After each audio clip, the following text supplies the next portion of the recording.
మన ప్రభువు యేసుక్రీస్తు నామంలో మీ అందరికీ నా హృదయపూర్వకమైన వందనాలు. ఈ దినమంతా దేవుడు మీకు తోడై ఉండి మిమ్మల్ని ఆశీర్వదించి దీవించి కాపాడునుగాక. పరిశుద్ధ గ్రంథంలో నుండి యెహెజ్కేలు ప్రవచన గ్రంథం 34వ అధ్యాయం 12వ వాక్యాన్ని నేను చదువుతూ ఉన్నాను. మీ పరిశుద్ధ గ్రంథమైన బైబిల్ తెరిచి చూడండి. తమ గొర్రెలు చెదిరిపోయినప్పుడు కాపరులు వాటిని వెదుకున్నట్లు నేను నా గొర్రెలను వెదకి చీకటి గల మబ్బు దినమందు ఎక్కడెక్కడికి అవి చెదిరిపోయినో అక్కడ నుండి నేను వాటిని తప్పించి. దేవాతి దేవుడు తన ప్రజలైన ఇశ్రాయేలును గూర్చి ఒక శ్రేష్టమైన మాట వారితో చెప్తున్నాడండి. తనని కాపరిగా పోల్చుకొని ఇశ్రాయేలును గొర్రెలుగా పోల్చి ఆ ప్రజలతో చెప్తున్నాడు. చల్లా చెదురైపోయిన ఇశ్రాయేలును ఉద్దేశించి మాట్లాడుతూ ఉన్నాడండి. ఇశ్రాయేలు వారులారా, కాపరి తమ మంద చల్లా చెదురై చెట్టుకొకటి పుట్టకొకటి గుట్టకొకటిగా మార్చబడినప్పుడు ఆ కాపరి ఆ మందని ఏం చేస్తాడంటే మరలా ఒక చోటికి చేరునట్లు, మరలా అవన్నీ కలిసి జీవించున్నట్లు కాపరి ఏం చేస్తాడు అంటే ఎక్కడెక్కడికి ఈ మంద చెదిరిపోయిందో ఆ చెదిరిపోయిన మంద అంతటిని ఏ విధంగా అయితే వెదికి, ఏ విధంగా అయితే శత్రువుల చేతుల్లో పడకుండా, మృగాల బారిన పడకుండా ఏ విధంగా అయితే మందను కాపాడుకుంటాడో, ఒక కాపరి మంద మీద అంత బాధ్యత కలిగిన వాడై తమ మంద మృగాల బారిన పడకుండా తమ మందను ఏ విధంగా అయితే కాపాడుకుంటాడో అట్లాగే నేను కూడా, మీరు నా గొర్రెలు, గొర్రెపిల్ల రక్తంతో విమోచించబడిన వారు, మీరెవరు? నా సొత్తైన నా ప్రజలు, మీరెవరు? నా పోలికలో నా స్వరూపమందు నా చేతులతో చేయబడిన వ్యక్తులు గనుక నేను కూడా మీకు ఒక కాపరిగా ఉండి, నేను కూడా మీకు ఒక కాపరిగా, మందకు కాపరి ఏ విధంగా ఉంటాడో నేను కూడా మీకు ఒక కాపరిగా ఉండి, మీరు నాకు గొర్రెలైనందువలన, మీరు గొర్రెలుగా మలచబడినందువలన కాపరి బాధ్యత కలిగిన వాడనై ఇప్పుడు నేను ఏం చేస్తున్నానంటే, నేను మిమ్మల్ని నాటిన ఈ దేశములో నుండి మీరు చల్లా చెదురైపోయారు కదా, నేను స్థిరపరిచిన ఈ దేశంలో నుండి మీరు చెట్టుకొకరు పుట్టుకొకరుగా మార్చబడ్డారు కదా, మిమ్మల్ని శ్రమ అనే చీకటి గల మబ్బు దినము మిమ్మల్ని ఆవరించింది కదా, ఈ చీకటి గల ఈ మబ్బు దినము మిమ్మల్ని ఆవరించినప్పుడు ఎటు వెళ్తున్నారో, ఎక్కడ నిలబడ్డారో, ఏ చోట వెళ్ళారో అర్థం కాక మీరు చెట్టుకొకరు పుట్టుకొకరుగా మార్చబడినట్లుగా బ్రతుకుతున్నారు కదా, గనుక నేను మీ పరిస్థితిని చూచాను, మీ పరిస్థితిని ఎరిగిన దేవుడను కనుక మిమ్మల్ని నేను కనుగొన్నాను కనుక నేను మిమ్మల్ని వెతకాలి అని దేవాతి దేవుడు వారితో అంటున్నాడు. కాపరి మందని వెతికినట్లుగా నేను కూడా మిమ్మల్ని వెతుకుతున్నాను. నేను కూడా మిమ్మల్ని ఎందుకు వెతుకుతున్నానంటే, మీరు ఏ ముళ్ళ పొదలలో, ఏ చీకటి కలిగిన మబ్బు దినములో, ఏ శ్రమలు కలిగిన చోట మీరు నిలిచిపోయారో అర్థం కాక మీరు నిలిచిపోయారు కదా. మీ పరిస్థితి నాకు తెలుసు. మీరు ఎలాంటి చీకట్లో ఉన్నారో, ఎలాంటి స్థితిగతుల మధ్యలో ఉన్నారో, మీ హృదయంలో ఎలాంటి వేదన ఉందో, మీ హృదయంలో ఎలాంటి బాధ ఉందో సమస్తము నేను ఎరిగాను. నేను చూచే దేవుడను. నేను ఎవరిని? నాకు మరుగైనదంటూ ఏమీ లేదు. నేను సమస్తమును తేటగా చూడగలిగిన వాడిని. నేను సమస్తమును పరీక్షించి పరిశోధించుటకు సర్వశక్తి కలిగిన దేవుడును గనుక నాకు సమస్తము తెలుసు. గనుక మీరు ఎక్కడ పడిపోయి ఉన్నారో ఆ స్థితిని నేను ఎరిగాను గనుక ఇప్పుడు నేను ఏం చేయబోతున్నానంటే అక్కడ నుంచి నేను మిమ్మల్ని తప్పించబోతున్నాను. ఒక కాపరి మందను తప్పించినట్లుగా, ఒక కాపరి ఒక మందను కాపాడినట్లుగా నా పేరు పెట్టబడిన నా జనులారా, నిశ్చయముగా నేను ఏం చేయబోతున్నానంటే మందను కాపాడినట్లుగా నేను కూడా చీకటి కలిగిన మబ్బు దినములో నిలిచిపోయిన మిమ్మల్ని చూచి, మిమ్మల్ని వెదికి, మిమ్మల్ని పరామర్శించి ఆ చోట నుంచి నేను మిమ్మల్ని బయటికి తీసుకొని రాబోతూ ఉన్నాను. ఇక చీకటి దినము అనేది నీ బ్రతుకుల్లో లేకుండా, చీకటి అనే మాటకు మరొక అర్థం ఏంటంటే శ్రమ. ఈ ప్రజలందరూ ఎక్కడ నిలిచిపోయారంటే శ్రమ కలిగిన చోట. ఆ శ్రమ కలిగిన చోట నుంచి ఆయన అంటారు, నేను మిమ్మల్ని తప్పిస్తాను, ఆ శ్రమ కలిగిన చోట నుంచి నేను మిమ్మల్ని బయటికి తీసుకొని వస్తాను అని ఆ ప్రజలతో చెప్పాడండి. నిజమే. ఈ ఉదయకాల సమయంలో నా దేవుని మాటలు వింటున్న మీ వ్యక్తిగత జీవితాన్ని ఒకసారి ఆలోచించండి. గడిచిన దినాలు ఏ చీకటి మబ్బు దినాలు నీ కుటుంబాన్ని ఆవరించాయో, చీకటి దినాలు నీ పిల్లలను ఆవరించాయో, ఏ చీకటి దినాలు నువ్వు చేస్తున్న వ్యాపారమే కావచ్చు, నువ్వు చేస్తున్న చేతి పనే కావచ్చు, నీ ఆత్మ సంబంధమైన జీవితమే కావచ్చు, నీ పిల్లల జీవితమే కావచ్చు, ఏ చీకటి మబ్బు దినాలు నీ కుటుంబాన్ని ఆవరించి ముందుకు వెళ్ళనివ్వకుండా, వెనకకు రానివ్వకుండా, నీవు అక్కడే పతనమైపోయేటట్లుగా నిన్ను ఏ చీకటి దినాలు అలుముకున్నాయో, ఏ శ్రమ దినాలు అలుముకున్నాయో, ఇక ఆ చోట నుంచి బయటికి రాలేను అనే స్థితిలో నీవు ఉన్నావేమో. అందుకే పరిశుద్ధ గ్రంథంలో కూడా ఒక మాట రాయబడిందండి. మన పితరుడైన యాకోబు జీవితంలో కూడా ఒక చీకటి దినం ఎదురుపడింది. యాకోబు చీకట్లో నిలిచిపోయాడు. కానీ యాకోబు మనసులో ఒక ఆశ లేదు. ఆశలు విఫలమైపోయాయి. ఆశ ఇక నెరవేర్చబడదని అతనికి తెలుసు. ఎందుకంటే అతడు నిలిచి ఉన్న స్థలం ఎలాంటిదంటే ఒక భయంకరమైన స్థలం. ఇక ముందుకు వెళ్ళలేక, వెనకకు రాలేక యాకోబు మధ్యలో నిలిచిపోయాడు.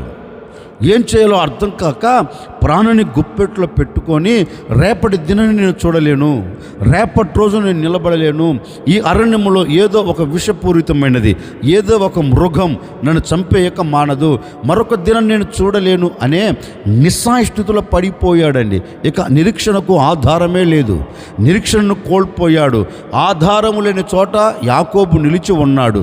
ఆధారం లేని చోట యాకోబు గొప్పగా కోల్చబడ్డాడు. గమ్యము చారలేను, నేను గమ్యాన్ని చూడలేను అనే నిస్సాయ స్థితిలో యాకోబు గొప్పగా కోల్చబడిపోయాడండి. కానీ యాకోబును దేవాతి దేవుడు వదిలిపెట్టాడండి. అందరూ విడిచిపెట్టారు, అందరూ దూరం అయిపోయారు. ఒంటరితనములో నిలబడిపోయాడు. ఒంటరితనములో కన్నీరు కారుస్తున్నారు. నా అనే ఏ ఒక్కడు అతను పలకరించలేకపోయాడు. అతను నిలబడిన చోటు కూడా ఎవరు కంటికి కన్నపడలేని నిషీది స్థలం అండి. ఎవరు అతన్ని పరామర్శించలేని ఒక ఎడారి. యాకోబు జీవితం మొత్తం ఎడారిగా మారిపోయింది. అలాంటి స్థితుల్లో దేవుడు అతన్ని కనుగొన్నాడు. దేవుడు అతని స్థితిని చూచాడు. అయ్యో, నా కుమారుడు ఈ చీకట్లో నిలిచిపోయాడు, నా కుమారుడు ఈ ఒంటరితనం నిలిచిపోయాడు, కనుక నా కుమారుని నేను విడిచిపెట్టవద్దు, నా కుమారుని నేను విడిచిపెట్టకుండా నేను అతని పక్షమును నిలబడాలని దేవుడు యాకోబు జీవితంలో, చిమ్మ చీకట్లో నిలబడిన యాకోబు జీవితంలో చిరుదీపముగా దేవుడు ప్రత్యక్షమయ్యాడండి. చిరుదీపముగా దేవుడు ప్రత్యక్షమై యాకోబుతో ఒకటి అంటున్నాడు, ఎవరు లేడని భయపడవలసిన అక్కర్లేదు, ఎవరు లేడని కృంగిపోవలసిన అక్కర్లేదు, ఈ సమయంలో నేను నీ పక్షమున ఉన్నాను అని యాకోబుతో ప్రేమతో మాట్లాడటం. యాకోబును పరామర్శించాడు, యాకోబు ప్రక్క నిలిచాడు, యాకోబును గమ్యము చేర్చి ఆశీర్వాదానికి నాంది పలుకున్నట్లుగా, దీవెనను చూచినట్లుగా యాకోబు జీవితాన్ని నవనూతనంగా దేవుడు మార్చాడండి. ఎప్పుడన్నా యాకోబు తలంచాడా, మరొక దినాన్ని నేను చూడగలుగుతాను, మరొక దినమును నిలబడుతాను అని ఎప్పుడన్నా ఆలోచించాడండి? యాకోబు మనసులో నాటుకుపోయింది ఒకటే, ఇక ఈ శ్రమల మధ్యలో నుంచి నేను బయటికి రాలేను, ఈ చీకట్లో నుంచి నేను బయటికి రాలేను.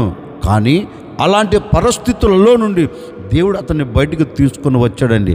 ఓ సేవకుడిగా ఈ ఉదయకాల సమయంలో నేను కూడా మీతో చెప్పాలనుకున్న మాట ఏంటంటే, యాకోబు ఆలోచించినట్లుగా నేను ఒంటరిగా నిలిచిపోయాను, నా అనుకున్నవాడు ఎవడు నన్ను పలకరించట్లేదు, నా అనుకున్నవాడు ఎవడు నాతో మాట్లాడట్లేదు, నా అనుకున్న ఏ వ్యక్తి కూడా నన్ను హక్కున చేర్చుకోలేదు, నన్ను కన్నవారు నన్ను వదిలిపెట్టారని ఒకవేళ నిస్సాయిస్థితులు నువ్వు పడిపోయావేమో, ఈ ఒంటరితనములో ఎవరు నాకు జంటగా నిలబడతారని కన్నీరు కారుస్తున్నావేమో, ఇంటి మీద ఉన్న ఒంటరి పిచ్చుకోవలే ఒకవేళ మూగ వేదనతో మూలుగుతున్నావేమో, ఎవడు పరామర్శించక, నీ ఇబ్బందుల మధ్యలో ఎవడు నిన్ను పలకరించక, నీ కష్టాల మధ్యలో ఎవడు నీకు ఓదార్పునివ్వక, నీ కన్నీళ్ళ మధ్యలో ఎవరు నేను ఉన్నాను అని నీ వెన్ను తట్టక, నీవు పడి ఉన్న ఆ స్థితిని చూచి ఒకవేళ నీ దాటుకుంటూ వెళ్ళారేమో, ఒకవేళ చుట్టూ శ్రమలు ఆవరించి ఆ శ్రమల మధ్య నువ్వు గొప్పగా కోల్చబడి ఒకవేళ మూగ వేదనతో నీవు నిలిచిపోతున్నావేమో, నాకు తెలియదండి.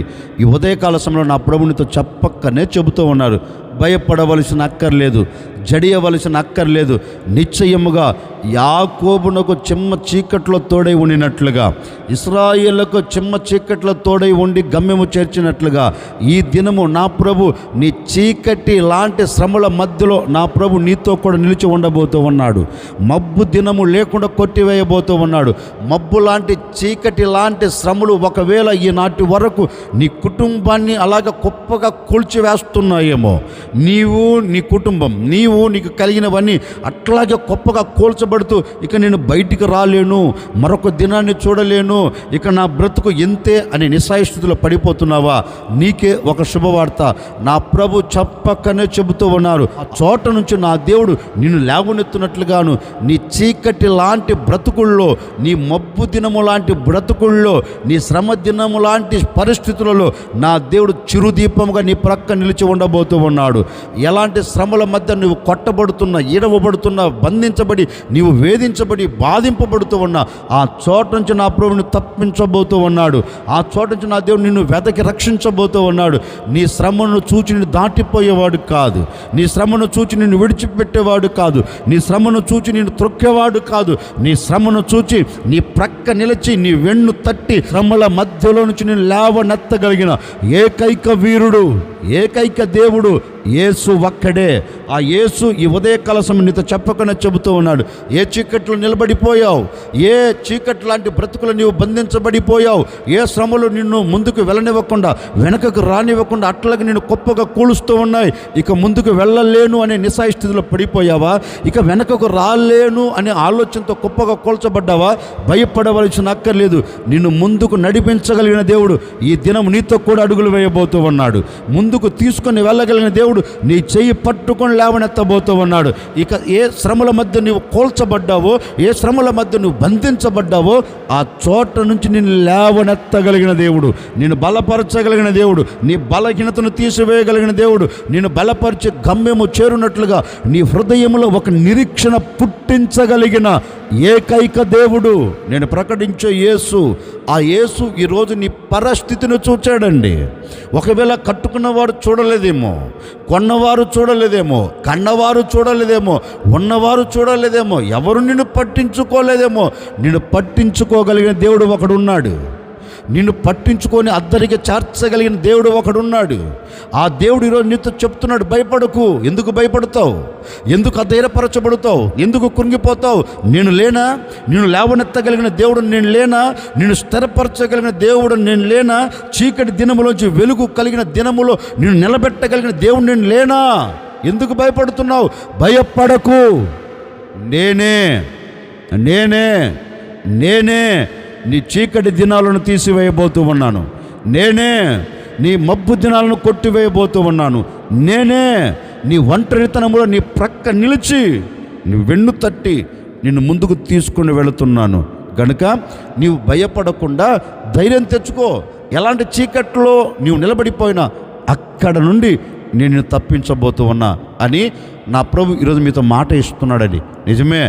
ఒకవేళ ఈనాటి వరకు ఓ సేవకుడిగా చెప్తున్నానండి, ఈనాటి వరకు ఆ శ్రమను చూచి, ఈ అవమానాన్ని చూచి, ఆ నిందను చూచి, ఈ కష్టమును చూచి, ఈ ఇబ్బందులను చూచి, ఈ ఇక్కట్లను చూచి ఒకవేళ సతికిల పడ్డావేమో నాకు తెలియదండి. వాటన్నిటిని చూచి నీవు కృంగిపోయావేమో నాకు తెలియదండి. నా ప్రభు ఈ ఉదయకాల సమయం నీతోనే చెప్తున్నాడు, ఏ పరిస్థితుల్లో నీవున్నా, ఎలాంటి స్థితిగతుల మధ్యలో నువ్వు నడిపించబడుతున్నా, ఎలాంటి పరిస్థితిని ఆవరించినా ఈ ఉదయకాల సమయంలో నా ప్రభు చెప్పకనే చెబుతున్నాడు, ఆ చోటు నుండి నేను నిన్ను కనుగొన్నా. నీవు పడి ఉన్న చోటును నేను చూచా. నీవు చీకట్లో నిలబడిన సంగతి నేను కనుగొన్నాను బాబు. నిన్ను వెతుక్కుంటూ వచ్చాను. అక్కడి నుంచి నువ్వు తప్పించడానికే, అక్కడి నుంచి నువ్వు బయటికి తీసుకుని వచ్చేదానికే ఎందుకు వెతికాను, ఎందుకు కనుగొన్నానంటే నీవు ఆ చీకట్లో ఉండి నీ ప్రాణము విడవకుండా, ఆ చీకట్లో నువ్వు కలిసిపోకుండా మరొక చోట నిలబడినట్లుగా, వెలుగును చూచున్నట్లుగా, ఆశీర్వాదానికి నాంది పలుకున్నట్లుగా నేను నిన్ను వెతకి, నేను నిన్ను కనుగొని, నేను నిన్ను పరామర్శించి ఆ చీకటి కలిగిన ఛాయలో నుండి, ఆ శ్రమ కలిగిన దినములో నుండి, ఆ పరిస్థితులలో నుండి నేను నిన్ను విడిపించాలని, తప్పించాలని నేను నీ యొద్దకు వచ్చాను. నా ప్రభు ఈరోజు నీ యొద్దకు వచ్చి నిన్ను కనుగొన్నాడు కదా, నిన్ను వెదికాడు కదా, నిన్ను కనుగొని నిన్ను వెదకి నిన్ను పరామర్శించింది. ఎందుకంటే ఇక మీదట శ్రమ దినం నీ కంట కనబడకుండా, ఆ శ్రమ దినంలో నీవు నిలబడకుండా ఆశీర్వాదకరమైన చోట నీవు నిలబడినట్లుగా ఆయన నిన్ను వెతుక్కుంటూ వచ్చాడు. వెతుక్కుంటూ వచ్చిన ఆయన నిన్ను తప్పించబోతూ ఉన్నాడు. తప్పించిన ఆయన క్షేమకరమైన చోట నిలబెట్టబోతున్నాడు. ఓ సేవకుడు నిన్ను మనసుతో కోరుకుని మిమ్మల్ని ఆశీర్వదిస్తున్నాడని. నా ప్రభు నీ శ్రమ దినాలన్నింటిని కొట్టివేసి చీకటి గల మబ్బు దినములను తీసివేసి నా ప్రభు మిమ్మల్ని అందరినీ ఆశీర్వాదకరమైన చోట నిలబెట్టునుగాక. అందుకే ఆయన అంటాడు, ఒక కాపరిగా నేను మీకు ప్రత్యక్షమై, ఒక కాపరి తమ మందను వెదికి తన మందను కాపాడినట్లుగా నేను మిమ్మల్ని వెదకి రక్షించి నేను మిమ్మల్ని చీకటి గల మబ్బు దినములో నుండి తప్పించదను అన్నాడు. ఆయన దేనిని వెతుకుతాడు? వెతికిన ఆయన ఏం చేస్తాడు? క్లుప్తంగా ఒక మాటను మీతో చెప్తాను. లూకా సువార్త 19వ అధ్యాయం 10వ వాక్యాన్ని చదువుతా ఉన్నాను. నశించిన దాన్ని వెదకి రక్షించుటకు మనుష్య కుమారుడు వచ్చునని అతనితో చెప్పాను. ఆయన దేనిని వెతుకుతాడు అంటే వాక్యం ఉంటుంది, నశించిపోతున్న దానిని వెదకి రక్షించుటకు. ఆయన దేనిని వెతకాలని ఇష్టపడుతున్నాడు? ఆయన ఈ భూమి మీదకి ఎందుకు వచ్చాడు అంటే నశించిపోయినది అనే మాటకు అర్థం ఏంటంటే ఇక పనికి రానిది. ఆయన దేని కొరకు ఈ భూమి మీదకి వచ్చాడు వెతుకుకుంటా? తండ్రి ఇచ్చిన మహిమను, తండ్రి ఇచ్చిన రాజ్యమును, తండ్రి ఇచ్చిన సింహాసనమును విడిచి ఈ భూమి మీదకి ఎందుకు వచ్చాడు? ఎలా వచ్చాడంటే ఈ భూమి మీద ఉన్న మానవుడు నశించిపోతున్నాడు. ఆయన మనసు ఏంటంటే, ఆయన ఉద్దేశం ఏంటంటే ఏ వ్యక్తి కూడా నశించిపోకూడదు. మరి నశించిపోయినది బాగుపడాలి, నశించిపోయిన దాన్ని వెదికి రక్షించాలి అని తన ప్రియమైన కుమారుణ్ణి యేసుక్రీస్తును ఈ భూమి మీదకి పంపాడండి. ఇప్పుడు యేసుక్రీస్తు కూడా వెతుకుకుంటూ వచ్చాడు. ఎవరి కోసం వచ్చాడు ఆయన? పాపుల కోసమే. అంటే పనికి రాని వారి కోసం వచ్చాడు ఆయన. పనికొచ్చే వారి కోసం రాలేదండి. భూమి మీద పాడైపోయిన ప్రజల కొరకు, భూమి మీద నశించిపోతున్న ప్రజల కొరకు యేసయ్య వెతుకుకుంటూ వచ్చాడు. ఒరే, నా స్వరూపం ఎక్కడ ఉంది? నా స్వరూపం కోల్పోయిన ప్రజలకు నేను మరలా నా స్వరూపాన్ని దయచేయాలి, మరలా నా పోలికను నేను దయచేయాలి. ఏ వ్యక్తి నశించిపోకూడదని మరలా ఆ వ్యక్తిని మహిమ కలిగిన వ్యక్తిగా మార్చాలని, పనికిరాని వ్యక్తి పరలోకంలో నిలబడాలని, పనికిరాని వ్యక్తి పరిశుద్ధ స్థలములు నిలబడాలని, యోగ్యత లేని వ్యక్తి యోగ్యమైన స్థలములు నిలబడాలని యేసుక్రీస్తు నశించిపోతున్న దాని కొరకు భూమి మీద అడుగుపెట్టి వెతుకుతున్నాడు. ఆయన వెతుకుతూ నశించిపోతున్న ప్రతి వ్యక్తిని ఆయన రక్షిస్తూ వస్తున్నాడు. నశించిపోతున్న ప్రతి వ్యక్తి రక్షించబడినట్లుగాను ఆయన అమూల్యమైన రక్తాన్ని కార్చాడు. ఆయన రక్తం ద్వారా ప్రతి మనిషిని పరిశుద్ధపరుస్తూ వచ్చాడు. నశించిపోతున్న ఆత్మకు ఒక విలువను కలగచేశాడు. నశించిపోతున్న ఆత్మను మరల బ్రతికేటట్లుగా చేశాడు. నిత్య నరకములోనికి వెళుతున్న వ్యక్తిని నిత్య నరకములోంచి తప్పించి ఏ స్థలములో నుంచి అయితే గెంటి వేయబడ్డాడో మానవుడు, ఏ స్థలముల్లో నుంచి అయితే దేవునికి దూరం అయ్యాడో, మరలా అదే స్థానంలోనికి దేవుని యొద్దకు తీసుకొని వెళ్ళేదానికి యేసయ్య వెతుకుకుంటూ వచ్చాడండి ఈ భూలోకానికి. యేసయ్య వెతుకుకుంటూ ఈ భూలోకంలో నశించిపోతున్న దాన్ని వెతికి రక్షించుటకు ఆయన మానవుని అవతారంలో భూమి మీద అడుగుపెట్టి ప్రతి మానవుని రక్షించుకుంటూ వస్తున్నాడు. లేఖనములో మనం చదివితేనండి, మన దేవుడు ఎవరు అంటే నశించిపోయిన దాన్ని రక్షిస్తాడు, రక్షించిన దానికి విలువను కలగచేస్తాడు, విలువను కలగచేసిన దాన్ని యోగ్యమైన చోట నిలబెడతాడండి. ఇంకా ఈ వ్యక్తి పనికిరాడు, ఈ వ్యక్తి దేనికి ఉపయోగపడు అనే ఆస్కారం లేదు. ఆయన పనికిరాని వ్యక్తినే ఒక సింహాసనం మీదకి తీసుకొని వచ్చి కూర్చోబెట్టుకు శక్తి కలిగిన దేవుడు. ఈ వ్యక్తి పనికిరాడు అనేదానికి ఆస్కారం లేదండి. దేవుడు తనను ఉపయోగించుకుంటాడు, దేవుడు తనకి యోగ్యతను కలగచేస్తాడు. లేఖనంలో కూడా మనం చదివితే దావీదును గురించి లేఖనం చెప్పకనే చెబుతుంది, అందరి చేత ద్వేషించబడిన వాడండి, అందరూ అతన్ని అవమానపరిచిన వారే. ఇక ఈ వ్యక్తి పనికిరాడు ఈ వ్యక్తి యోగ్యుడు కాదు, ఈ వ్యక్తి దేనికి ఉపయోగపడడు అని ఇంట్లో ఉన్న తల్లిదండ్రులు చెప్తున్నారు, చుట్టుప్రక్కల ఉన్నవారు చెప్తున్నారు, తన రక్తము పంచుకొని పుట్టిన అన్నలే అంటున్నారు. వీడు దేనికి ఉపయోగపడడండి, దేనికి పనికిరాడు అసలు అని దావీదును అందరు చిన్న చూపు చూచారండి. దావీదును అందరు ఎగతాళి చేశారండి.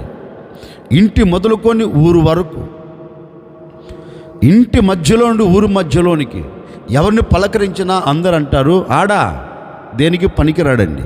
కన్న తల్లిదండ్రులే చెప్పేశారండి దేనికి ఉపయోగపడడని.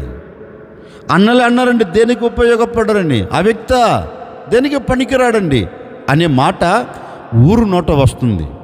ఇక తల్లిదండ్రులు కూడా దేనికి పనికిరాడు కదని 4 గొర్రెలిచ్చి అరణ్యానికి పంపించేశాడండి.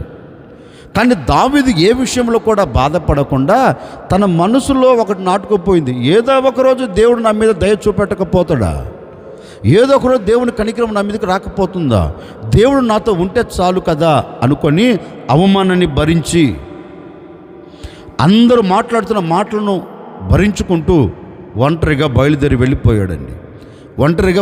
వెళ్ళిపోయాడు.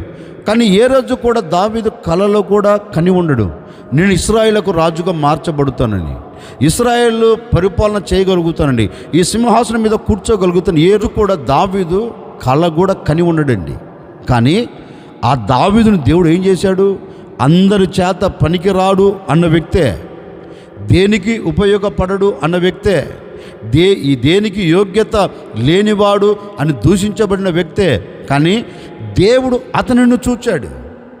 ఒరే అందరి చేత ద్వేషించబడుతున్నాడు కదా, అందరి చేత పనికిరాడంటున్నారు కదా, ఎట్లాగైనా ఇతన్ని సింహాసనం మీద నేను కూర్చోబెట్టాలి అని దావీదు పరిస్థితిని చూచి అతని హృదయాన్ని ఎరిగి అతని హృదయములను సంగతిని తెలుసుకొని ఇప్పుడు దేవుడు అంటున్నాడు, అతడు నేను కోరుకొనినవాడు, అతడు నా హృదయానుసారుడు, అతడు నాకు ఇష్టమైన వాడు గనుక ఇతని మీద నా ప్రణాళిక వేరు. అందరూ పనికిరారు అని చెప్పవచ్చు, అందరూ యోగ్యత లేనివాడని చెప్పవచ్చు, కానీ నేను కోరుకున్న వాడు ఇతనే అని చెప్పాడండి. సాక్షాత్తుగా దేవుడే చెప్పాడు. అప్పుడు సమయంలో కూడా ఒక మాట అని ఉండొచ్చు, అయ్యా ఇంట్లో పనికిరారు అంటున్నారు కదా తల్లిదండ్రులు, దావీదు ఇంట్లో లెక్కలేదు, వీధిలో లెక్కలేడు, అసలు జనాభా లెక్కల్లోనే లేడయ్యా దావీదు. అందరూ ద్వేషించారు, అందరూ పనికిరాని అంటున్నారు, మరి అలాంటి వాడిని నువ్వు కోరుకున్నావేంటి? అప్పుడు దేవుడు అని ఉండొచ్చు అండి సమూయేలుతో, అందరూ త్రోసి వేసిన వానినే నేను కోరుకుంటా, అందరూ వ్యతిరేకించిన వానినే నేను నిలబెడతాను. ఈ వ్యక్తి పనికిరాడు అన్నాడు కదా, నేను పనికొచ్చేటట్టుగా చేస్తాను. ఇతడు ప్రయోజకుడు కాదన్నాడు కదా, నేను ఇతన్ని ప్రయోజకుడిగా చేస్తాను. నేను ఎవరిని బాగున్న దాన్ని బాగు చేయటకు రాలా, చెడిపోయిన దాన్ని నేను బాగు చేస్తానికి వచ్చాను, చెడిపోయిన దానికి నేను విలువను ఇచ్చేదానికి వచ్చాను. పాడైపోయినది బాగు చేయుటకు, పాడైపోయినది పరిశుద్ధ స్థలం నిలబడుటకు, యోగ్యత లేనిది యోగ్యమైన స్థలం నిలబడుటకు నేను ఈ భూమి మీదకి వచ్చాను.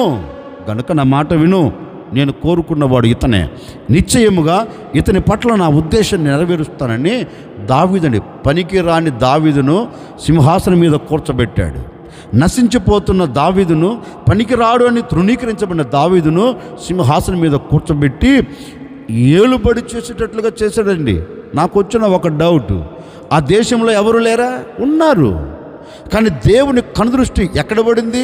అరణ్యములో ఒంటరిగా నిలబడిన వాడి మీద పడింది. అందరూ త్రోసి వేసిన వాడి మీద దేవుని కనుదృష్టి పడింది. పడి అతనిని దేవుడు కోరుకున్నారు. మన దేవుడు ఎవరు అంటే ఇక పనికిరాడు అనుకున్న వ్యక్తినే దేవుడు కోరుకుంటాడండి. లోకానికి పనికి రాకపోవచ్చు, మనుషులకు పనికి రాకపోవచ్చు, నాకు పనికి వస్తున్న దేవుడు అతనిని కోరుకున్నాడు. నిజమే, కోరుకొని ఆశీర్వాదకరంగా నిలబెట్టాడు. అంటే దావీదు నశించిపోవట దేవునికి ఇష్టం లేదు, దావీదు దూషించబడట దేవునికి ఇష్టం లేదు, దావీదు తృణీకరించబడట దేవునికి ఇష్టం లేదు. అందుకే తృణీకరించబడిన వాడు మరలా అదే నోళ్ళతో ఘనపరచబడినట్లుగా, తృణీకరించిన వ్యక్తులే దావీదు యొద్దకు వచ్చి ఘనపరచేటట్లుగా దేవుడు అద్భుత రీతిలో మార్చి పడవేశాడండి. ఇప్పుడు దావీదు సింహాసనం మీద కూర్చొని పరిపాలన చేస్తున్నాడు.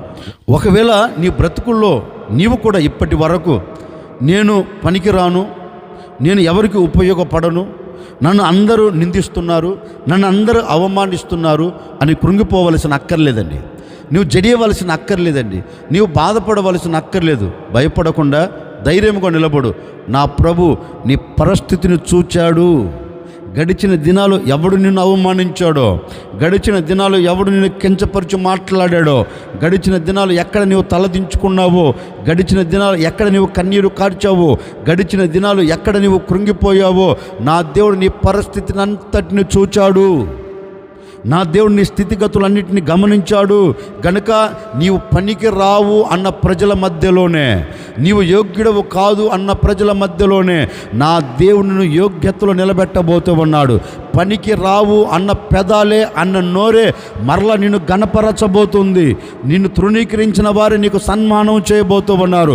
నిన్ను అవమానించిన వారు నీ మీద అభిమానం పంచేటట్లుగా దేవుడు అద్భుతం చేయబోతూ ఉన్నారు. దేవుని వాక్యం కూడా చెప్పకుండా చెబుతుంది, నేను పనికి రాని దాన్ని వెతికి రక్షించుటకు. ఆయన ఎందుకు వచ్చాడు? ఆయన దేనిని వెతుకుతాడు అంటే పనికి రాని నిన్నే. లోకానికి పనికి రాకపోవచ్చు, నీవు నీ ఇంటికి నువ్వు పనికి రాకపోవచ్చు, మనుషులకు నువ్వు పనికి రాకపోవచ్చు. దేవుని ప్రణాళిక నీ మీద ఏదో ఉంది, దేవుని ఉద్దేశం నీ మీద ఏదో ఉంది, దేవుని చిత్తం ఏదో నీ మీద ఉంది. కనుక నీవు భయపడకుండా ధైర్యముగా నిలబడు. నా దేవుని కనుదృష్టి నిన్ను చూచుంది, నా దేవుని ప్రణాళికలు నీవు ఉన్నావు. కనుక నిశ్చయముగా పనికి రాని చోటే నా దేవుడు నిన్ను విలువగా నిలబెట్టి అందరికీ నీవు ఉపయోగపడేటట్లుగా, అందరికీ నీవు ప్రయోజకుడిగా మారేటట్లుగా నా దేవుడు అద్భుతమైన కార్యము జరిగించబోతూ ఉన్నాడు. దావీదు జీవితాన్ని మార్చిన దేవుడు నీ జీవితాన్ని ఎందుకు మార్చడండి? పనికిరాని దావీదు జీవితాన్ని అనేకులకు ఆశీర్వాదకరంగా నిలబెట్టిన దేవుడు నీ జీవితాన్ని ఎందుకు మార్చడండి? ఒకవేళ నలుగురిలో నీ వ్యాపారం, నీ చేతి పని, నీ ఉద్యోగ విషయంలో, నీ చదువుల విషయంలో గొప్పగా కోల్చబడిపోయావేమో, కంగారు పడవలసిన అక్కర్లేదండి. నా ప్రభు అదే చోట, అక్కడే, అదే ప్రాంతంలో నా దేవుడు మీ తలను పైకి లేవనెత్తబోతూ ఉన్నాడు. నశించిపోయిన దాన్ని అంతటిని మరలా వెదకి రక్షించబోతూ ఉన్నాడు. నీ కుటుంబాన్ని రక్షించబోతూ ఉన్నాడు. నీకు కలిగిన సమస్తం రక్షించబోతూ ఉన్నాడు. ఈ దినము నుండి అద్భుతమైన కార్యం నువ్వు చూడబోతూ ఉన్నావు. అందుకే లేఖనం అంటుంది, కాపరి తమ మందను వెతికినట్లుగా నేను చీకటి గల మబ్బు దినములో నేను మిమ్మల్ని వెదకి మిమ్మల్ని ఆ చోట నుంచి తప్పిస్తాను అన్నాడు కదా. ఆయన దేనిని వెతుకుతాడంటే నశించిపోతున్న నిన్ను, అంటే పనికి రాని నీ జీవితాన్ని ఆయన వెదకి రక్షించి మరలా అనేకులకు ఆశీర్వాదకరంగా ఉండేటట్లుగా ఆయన నీ జీవితాన్ని మార్చునుగాక. ఆశ్చర్యకరుడా, మీకు స్తోత్రాలు చెల్లిస్తూ ఉన్నాము తండ్రి. నిజమే, చీకట్లో నిలబడిపోయి చెదిరిపోయిన గొర్రెను వెదకి రక్షించున్నట్లుగా నీవు మా కొరకు వెదకి రక్షించుటకు దిగి వచ్చారు నాయన. నీవు ఎవరిని వెతుకుతారో, ఎలాంటి పరిస్థితుల్లోని వ్యక్తులను వెతికి రక్షిస్తారో మీ లేఖనాలు సెలవించినట్లుగా ఒకవేళ ఈ మాటలు విన్న ఈ ప్రజలు చీకట్లో నిలిచిపోయారేమో, చీకట్లో కన్నీరు కారుస్తున్నారేమో, ఏ ప్రజలందరికీ విడుదల కలుగునుగాక తండ్రి. మరొక్కసారి మీ సేవకుల బిడ్డలను ఆశీర్వదిస్తున్నాను. ప్రతి కుటుంబం దీవించబడును గాక, ప్రతి కుటుంబం ఆశీర్వదించబడును గాక. అలాంటి కార్యమును జరిగించి ఘనమైన నామమునకు మహిమ తెచ్చుకోమని యేసు నామములు అడిగి వేడుకొనొచ్చున్నాము తండ్రి, ఆమెన్. ఈ దినమంతా నా ప్రభు మీకు తోడై ఉండి మిమ్మల్ని ఆశీర్వదించి మిమ్మల్ని వెదకి తప్పక మీరు కోరుకున్న ప్రతి ఈవులను నా దేవుడు సమృద్ధిగా మీకు దయచేయును గాక.